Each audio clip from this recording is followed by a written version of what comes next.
Et salut à tous, on se retrouve pour une nouvelle vidéo sur notre série sur l'UTMB 2022, les 30-30, 30 favoris en 30 jours. Et aujourd'hui, on s'attaque à Arthur Joyeux-Bouillon. C'est parti!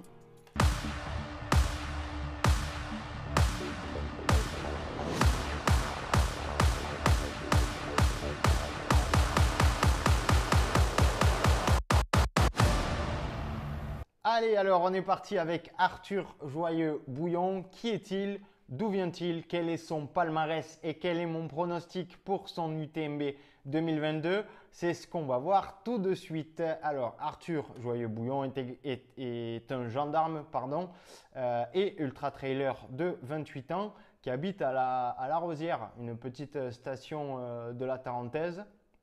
Et il fait partie du team Compressport International et il a un index UTMB de 840. Voilà un peu pour la présentation de l'homme et du trailer. Arthur est né à Grenoble. Il a grandi avec tout ce qui est sport de montagne, donc ski, VTT, grimpe.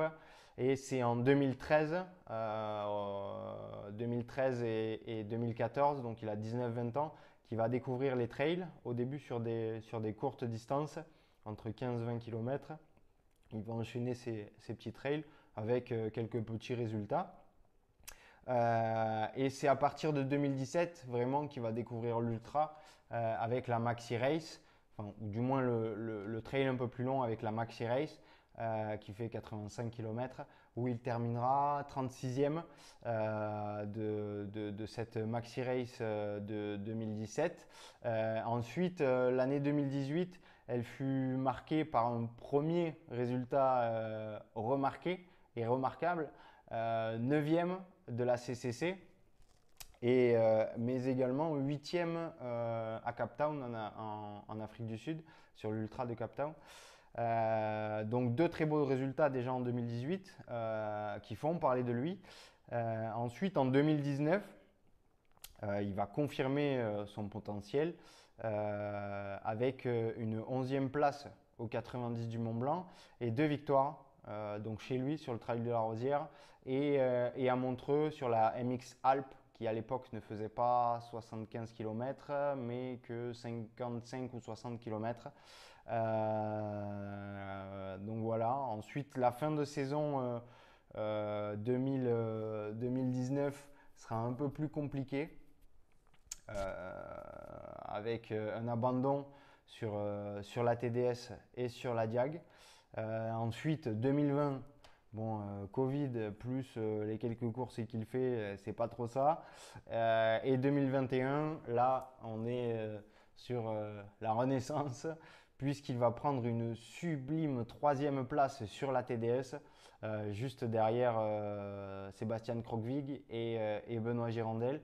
Donc en costaud, il arrive à accrocher cette 3e place.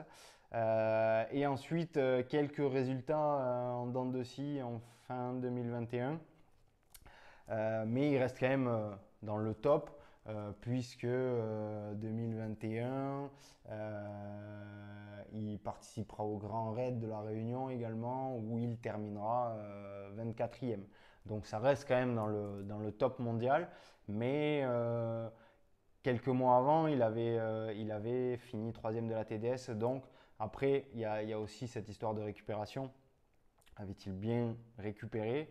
Ça, c'est une autre histoire. Mais voilà. Après, depuis donc 2022, ça semble être un peu différent. Il s'est aligné à Madère, sur la Mute, où il finit 14e. Bon, devant lui, c'est Jim Wamsley, Thibaut Garivier, Jean-Philippe Tchoumi, Mathieu Blanchard, Andreas Retere, Jérémy Marin, Courtney De Walter, Lambert Santelli. Voilà, il y a des gros noms devant lui. Donc ça reste une 14e place plus qu'encourageante pour lui sur cette Mute Madeira. Et ensuite, il a enchaîné pas mal de trails courts entre 40 et... Enfin, courts. Pas mal de trails un peu plus courts, entre 40 et 70 km, où il va tout le temps faire un podium. Donc je vous mets le tableau de ses derniers résultats de cette année juste ici. Donc voilà un peu pour son palmarès et ses derniers résultats. Mon pronostic pour son UTMB 2022, je vous mets le graphe juste là, pardon. En 2022, il a fait pas mal de beaux résultats, mais sur du court. À Madère, il avait fait une très belle course, mais on était en avril. Du coup, je lui pronostiquerai un top 20 quand même, un peu comme à Madère, un peu dans ces eaux-là, dans le wagon juste derrière tous ces premiers qui sont sur une autre planète. Il est encore jeune, il a beaucoup à apprendre, besoin encore d'emmagasiner de l'expérience. Il connaît les ultras, c'est un jeune de 28 ans qui connaît quand même les ultras puisqu'il en a beaucoup à son actif maintenant. Mais il manquait un peu de régularité sur ces 2-3 dernières années avec de très beaux résultats et derrière des résultats un peu moins bons mais tout en restant dans le top, donc ça reste quand même très honorable. Donc voilà, je lui pronostiquerai un top 20 autour de la 15e place dans les 23 heures, 23-24 heures. Après, comme pour tous, hein, j'espère me tromper et qu'ils feront mieux. Mais là, voilà, ça c'est mon petit pronostic. Voilà pour Arthur Joyeux-Bouillon. J'espère que cette vidéo vous aura plu. N'hésitez pas à commenter, liker, partager. Donnez-moi votre avis, votre pronostic sur cet athlète. Et on se retrouve demain pour un nouveau favori sur l'UTMB 2022. Salut!